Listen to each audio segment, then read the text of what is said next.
Hello and welcome back to Hope in the Valley. I am your host Adam, and I have Dick here next to me. Today we are introducing Miss Kristen Snow, who is a small groups leader here at Maryland Community Church on Highway 46. Kristen, how are you doing? Good. Thank you for having me. Yeah, absolutely. So tell us a little bit about your backstory, about your coming to Christ and knowing to love God. What did that process look like for you? So I grew up in church, and that's kind of the foundational story of my life. But really, my faith honestly did not grow or change until I started. We started going to Maryland Community Church, and I got involved in small groups, and they're very like community based. And so that really is when my faith completely exploded, when I started really doing life with other believers around me. How's that affected you personally in your life? My whole entire life changed, actually.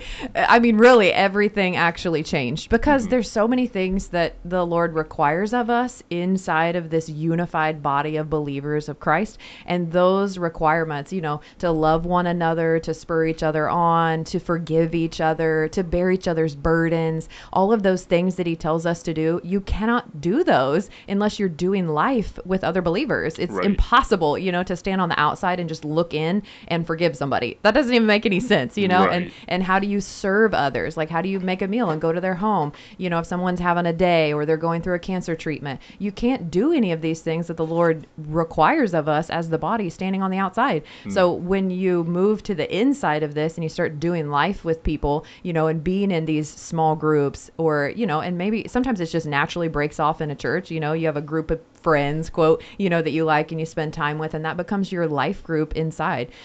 Everything literally changes in your life when you learn to do the things the Lord is calling you to do and commanding you to do. Everything changes about your faith. Kristen, it sounds like beyond Sunday school, which is a really good program, these small groups are really life groups where you spend a lot of time with each other. 100%. Iron sharpens iron? Mm-hmm. For sure. It also, you say Sunday school, it never made any sense to me. We have these Sunday school groups for kids. Yeah. Then the kids go to youth group, right? Why? Because we know it's so important for children to be with other believers, Absolutely. Right? It's important for them to be at church with other believers. Then they go to school with other believers. And then youth group gets over, they graduate high school, and we're like, yeah, you actually don't need any of that group anymore. Just come to church. What? Doesn't make sense. It doesn't make any sense. Yeah, it always baffles me. I don't understand that. I like that very much. Yeah, I just don't understand. So that the small groups, life groups outside of after youth group and after Sunday school, it makes perfect sense. It's just a continuation of what we know to be true from the Word. Well, we know a little bit about your background from your previous interview on your leadership role that you've taken within these groups. Tell us a little bit about what that leadership looks like in the small groups, what that does for you personally, what that does for others, and if you've seen changes in others in your groups, and if so, have you brought them out into a leadership position? So I think one of the main goals of leadership is to pull other people closer to the Lord, right? And the way that we focus on doing that in leadership of a small group is when we pull up small group leaders inside of this large group. So our large group has about 10 to 15, ish every time small groups. So we need leaders for those small groups. So we spend 3 to 6 months before these studies praying about who that would be. And a lot of the women that we know we've been with for a while, and the Lord will say like, I want this woman or and we'll have these conversations like, hey, this is what the Lord is asking us. Is that something that you think you would be interested in? And of course, almost 100% of them are like, oh, absolutely not. That is definitely not what I want to do. I'm not equipped.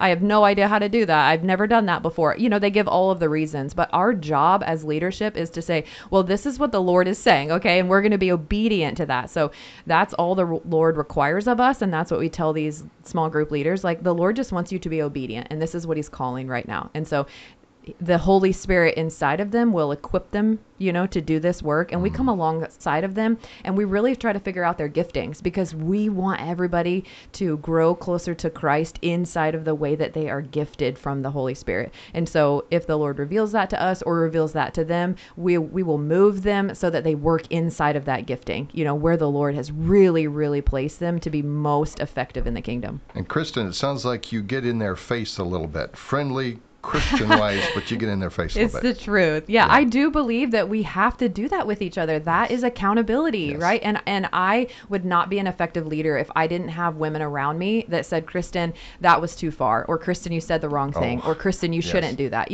I remember one time, this was maybe like 2 studies ago, the lead team wanted to do something in the group that I was like, no, I don't want to do that. And they're like, well, you have the final say, you're the leader, but we've all been praying and the Lord has confirmed with all of us except for you that this is Oops. what the Lord wants to do. So I said, okay, I'll pray about this. I think I was so personally blindsided because I didn't want to do it that I was like, I'm not hearing that. Interesting. Yeah, but one of the women was like, this is what he's saying, and I do not believe you're being obedient. And so I really went face Straight to up. face with the Lord. She did. And Wow. so, yes, we ended up doing it. And guess what? It was the best part of the whole entire thing, right? But as a leader, I have to bow to that. I have to bow, not to what she's saying, but I have to bow to, I trust that she is hearing from the Lord, and I'm bowing to what the Lord wants to do. So it seems like you are adapting a way of using servant leadership as a means of going about managing these small groups. To what degree would you say, as a leader, when you are faced with these problems, would you say, okay, here's the step where I need to stop. Here is where I feel like I need to step back a little bit. I'm going to let the Lord take over. Here's where I need to take over. What's that? Is there a discernment for you when it comes to judging case by case situations? For sure. First of all, I have to make sure that I'm surrendered, right? This cannot be what Kristen wants. This cannot be the outcome Kristen desires. Like, none of that. And our leadership team is trained that exact same way, right? So we are all surrendered to the Lord. As a leader, if I don't live a surrendered life, then there's no way I can hear from him. There's no way I know what he wants above all else. There's no way I know what his will is. So my first instinct as a follower of Jesus is to live surrendered as a leader. And when I do that, then when problems arise inside of these groups, I feel like it's very quick, that the Holy Spirit is like, oh, Kristen, say this. Kristen, do this. Or he gives that to another leader. This is what I want to be done. This is the problem that we have, and this is the way that it's going to be solved. Let's say if someone was trying to start small groups or looking into starting a small groups in their church, or if it's a pastor that's listening, that's thinking about, this is something I want to implement into my church. Would you give any advice on how to go about that? What are some of the hurdles, some of the difficulties that they might come across?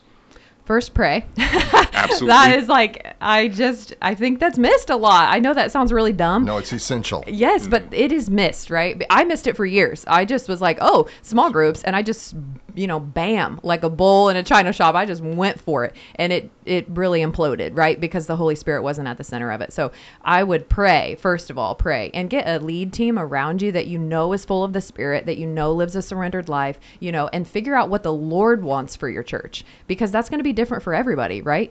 And also find a curriculum, if you will. Maybe that's following your sermon series, that way people can dive deeper into the sermon that they hear every week. And then people can talk about, when they go into these small groups, they're not just talking about, just whatever they went through during the day. They're getting in the Word, because that is what is going to change everybody's life through a small group, is the fact that they are studying the Word, the truth together. Right. And it seems like it's sort of like a supplement on top of the message that's being taught every single Sunday. For sure. Yes. Would you say that is something that's crucial to the curriculum for a small group? 100%. Right? Like the foundation, the Word is our foundation, right? And that is what is going to move people a step closer to Christ, is being in the Word.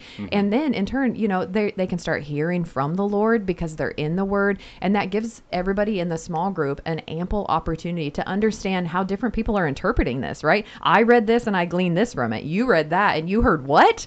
I didn't hear that at all. Yeah. So it allows us to really come together as a group in unity and allow to hear other people and what they think about the Word. And listen, when you hear truth every single week and you're doing this every single week with another group, there's no way that you can't grow closer to Jesus. That's amazing. Wonderful Very stuff. successful.